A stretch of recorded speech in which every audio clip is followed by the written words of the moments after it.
You always hear people speak about progressively overloading, especially in the fitness industry. It basically means you add on more weight or more reps to a set. You start with 10 kg and 6 repetitions, 6 reps, and then after a month you increase it to 11.5 kg and 7, 8 reps, whatever. That's basically progressively overloading. So adding more over time, progressively overloading. But one of the best things that you can ask yourself is, what can I progressively overload in my life, in my day-to-day life? Ask a question just right now. What can I do a tiny bit better right now and implement it today or tomorrow? For me, that could be doing another 10-minute workout or doing my workout for 10 minutes longer. But it's not only related to fitness, it can also be related to life, your studies. What can I do, which is kind of hard, and I don't want to do it, and your mind is going to say, oh no, don't do it because it's more work on you. It's like you're going to be a little bitch because your mind is stupid. What can I do? Like, progressively overload in my day-to-day life, not only fitness, which will increase my output. It can be in your business, it can also be like working out, like I said, but it can also be like a very simple task like talking to loved ones and talking better to them, progressively overloading, being more loving to your girlfriend, speaking to her more openly, opening up, connecting on a spiritual level, progressively overloading. Because it's kind of easy to get stuck somewhere. We're on self improvement, we improve our lives, and then like, oh, we improved our life. Like, let's just keep doing this, doing this, doing this. Of course, your life's gonna get better if you work out every day. Your body's gonna improve if you meditate every day. Your health is gonna improve if you get cold, take cold showers. Your health is gonna improve. Amazing, but there are also other things which we kind of get stuck in and we don't really realize it because they're kind of fine. But we can progressively overload and improve that as well. And that can be a simple task as speaking to someone, or your business or your studies. Because we as humans, we think, well, if it's not broken, don't fix it, or if it works, fine, then continue doing that. That is good, but what is even better? And we as men on self improvement are high level, high value, and we want the best out of life.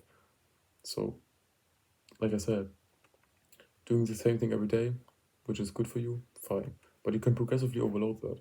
Like meditating, you can start with 5 minutes, maybe not even 5 minutes, maybe just 1 minute, and then next week 2 minutes, and then 3 minutes, then 5 minutes.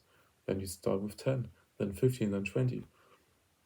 And then you get to a point where, like, okay, I'm in 20 minutes, I can kind of stop now, and you kind of like cope and say, yeah, 20 minutes is already enough. But you could go even further. And I have the problem with my workouts. I'm like, okay, I'm working out for like 45 minutes. Okay, some cardio, 10 minutes. So I could probably push myself even harder and progressively overload and do like maybe 30 minutes longer, even like just 5 minutes longer would be better. Same thing with like talking to people, like or paying attention to them. Like I try to pay attention to people and speak to them lovingly and friendly. What could I do better? I could pay attention even more. I could be loving to my girlfriend even more. I could ask the right questions. I could ask in-depth questions. Like you can improve everything. You can keep going, keep going, keep going. But like I said, a lot of people forget this. People that are not on self-improvement, they don't even think about improving anything. They just stay normal and average, and that is not good. And you're kind of above them. You're like self-improvement, yeah, everything's fine and stuff like that. But the high value men, the real guys in self-improvement who are making the most progress, are always looking for what the tiniest details, the tiniest things. What can I improve? What can I do slightly better tomorrow? And Andrew Tate always has some very good advice, of course. And he said every night he sits down before he goes to bed and thinks about, what can I do better? What went well today? But what can I do even better? And he thinks about it every day, and that is so powerful because a lot of people don't reflect on their actions. They just like a robot. They just do, do, do, do, do. And I was like that a couple of hours ago, actually. Like I was just work, work, work, work, work, work. Self improvement, self improvement, self improvement. And I got stuck in like, okay, 10 minutes of meditation a day and this and that and workout 45 minutes and whatever. But and then I'm like, oh, I still have 1 hour left at the end of the day. Let's scroll on social media and watch some stupid bullshit. well, you still have 1 hour to take up. And you can literally also use that for self-improvement by progressively overloading and just doing the good habits even more. And the more you put in, the more you get out. It's a very simple rule. The more you put into meditation, the more you get out, the better your mental health gets. The more you put into the gym and time in the gym, the better your physique gets. And you're already doing like very good at the gym, stuff like that. But you could slightly, just like think about it, you could do slightly better. And that is also a thing which David Dider talks about in the book The Way of the Superior Man, which is literally the guide, the Bible, basically for masculine men and masculinity as a whole for men. Like, I think it's unacceptable if you're a man and you haven't read that book. I read it like 3 times now, maybe even 4. Like, I read it 3 times and then skipped through some parts a couple of times, so probably about like 4 to 5-ish times. And he says in one of the chapters, live beyond your edge. It basically means getting out of your comfort zone. Because, like I said, we get stuck in this routine. It's self improvement. It's great. It's good.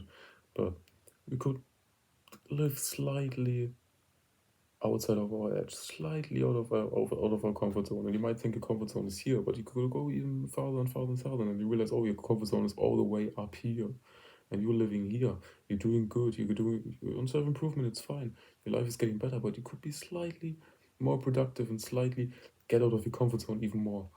What I like to do is I was kind of scared of public speaking stuff like that, so I like pushed myself to be the first one to raise a finger at school to hold a presentation or when there's something in sports, and then I try to teach them that to other people, like just get rid of my social anxiety and like get more comfortable speaking in front of people, which is also good for this YouTube channel, of course. And I thought I was already doing good here, but then I realized, okay, I can go even farther. You can go even farther. You can go even farther. Like live outside of your comfort zone, and also know that pain leads to growth. And when you live outside your comfort zone, you're probably living in like some pain because it's like you're not comfortable. It's just the same. You live outside your comfort zone. You don't feel comfortable with the situation you're in, but that makes you grow. And learning to handle the situation expands your comfort zone. And then you again in your comfort zone. Like, you get it? You think you're in your comfort zone here. Let's say you're in the comfort zone right here. You slightly go out of your comfort zone, hold the presentation, get rid of your social anxiety, push yourself a bit more in the gym, whatever. Well, this circle becomes a new comfort zone. And what you have to do then is, after you achieve this level, push yourself again and again and again. But don't get stuck here. What happens to a lot of self-improvement people? Because like I said before, everything's fine, my life is improving, but you could do more work, you could do more. And the more you put in, the more you get out. Very easy. So ask yourself at least once a day, maybe just before you go to bed, what went good today, but what can I do slightly better tomorrow? And if it's just 30 minutes, more productivity, or just fucking 30 seconds longer meditation, or doing 2 more reps, like biceps curls in the gym, that's already improvement. You're already like going farther out of your comfort zone. And then you have like these big tests, which will really put you out of your comfort zone. For me, it was like I said, holding presentations in front of other people. Like, I had so much social anxiety. I was so scared of the way I look, the way I talk, the way this and this and this. And now I can comfortably stay in front of 30 people and talk to them and like engage everyone and like do like hand movements and stuff like that. And that has become a new comfort zone. So now I have to find something which pushes me out of my comfort zone even more. Maybe not performing in front of 30 people, but 300. How great would that be? Ask yourself this question every day. What could I do better? I'm already doing good. What went good? What can I do better?